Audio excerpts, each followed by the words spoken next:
Well, hello again. I'm Jessica Nall, and I'm in a sweet spot this morning. We jump right into the kitchen with a yummy dessert recipe that you can put together in time for Thanksgiving coming up next week. That's hard to believe. Right. Our great friend of the show, Shane Rogers, is here with her mini pumpkin chocolate chip pie creation. These are totes adorbs. Right? Yes. You could do these with the girls. You could do them for fun, for, anything else. And, you don't have to keep them just for Thanksgiving, but they would be great for Thanksgiving. So we're going to start with the classic Libby's pumpkin pie mix. Totally stole it. I'm adding like one thing, which for me is crazy.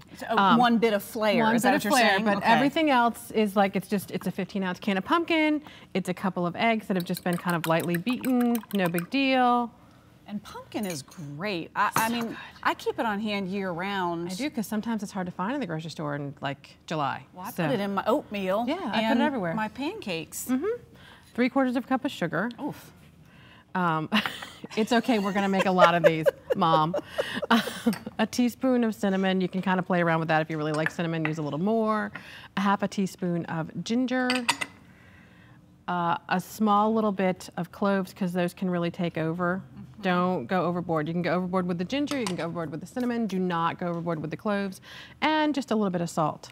You like to modify and adapt and just roll with the punches. So what if the recipe says pumpkin pie spice? Then you total up the spices and you put that much in. We're going to use about 2 teaspoons of spice combined, 2 teaspoons of pumpkin pie spice. And you could totally use that in this. That would not be wrong, be delicious. I'm going to add a little nutmeg, which is not in the classic recipe, but I think it's delicious. A little bit of flavor. So everybody watching at home might be saying, what on earth is she doing? Nutmeg you usually just sprinkle out of the jar. This is where it comes from. I thought I didn't like nutmeg when I tried it out of the jar because it's kind of, I don't know, flat. Fresh nutmeg with a little grater, and it's really inexpensive.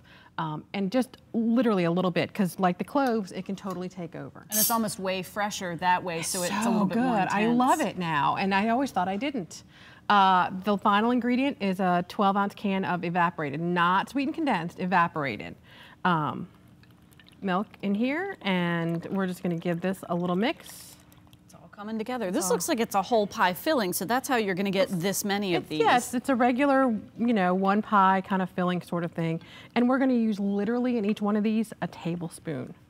Get this out of here. That's it. And use a whisk to kind of make it come together. Okay. If you want to get started on the pie crust, that would be great. Nope, not yet. We're going to do something. See these?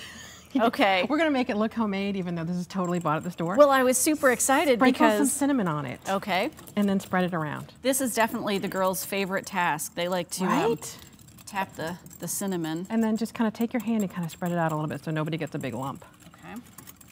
I like cinnamon, so I went a little extra crazy with and that. You totally can, because cinnamon's going to be delicious. So you just spread it in there. Yeah, take it now. Yeah, don't worry about that, because we're not even going to use that part of it. All right. So it can be a little messy. So now you have a 3-inch cutter, and you can use either side. You can use the fun side, or you can use the flat side. I think it's going to look prettier if you use that side. Therefore, that translates to use the fun side. Use the fun side without saying, Jessica, please use the fun side. you guide me, Shane.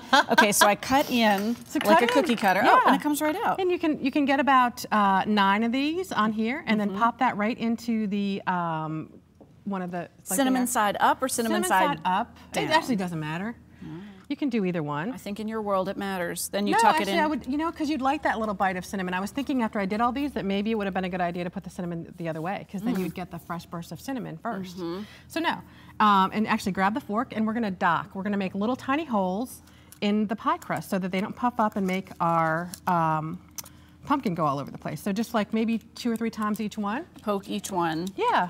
Gives a little vent hole there. Yeah, and it won't make a mess with the pie. It'll totally be fine.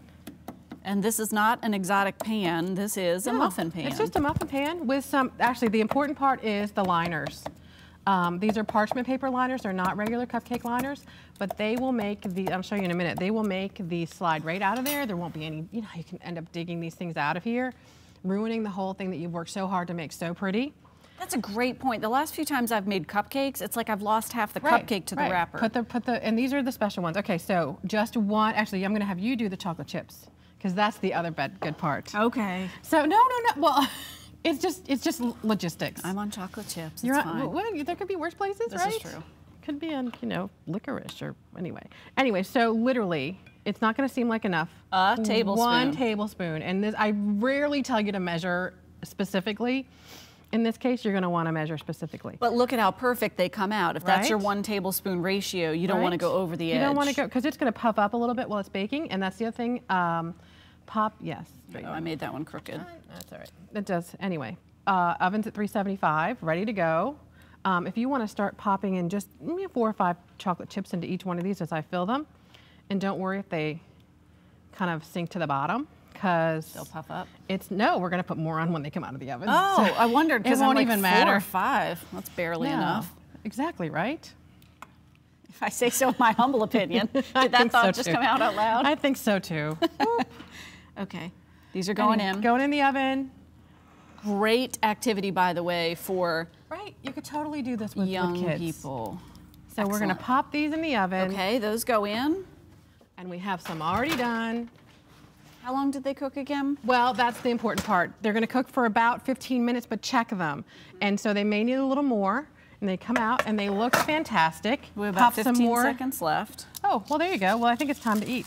Me too. So then if you were really super, cheers. And look at how totally cute they are. Right. They're not, they stay beautiful and like almost a not cooked thing. Now, do I put more on there? You can, yeah, because, you know, you can always use more chocolate chips. Or a little dollop of whipped cream. Oh, yeah, we got that.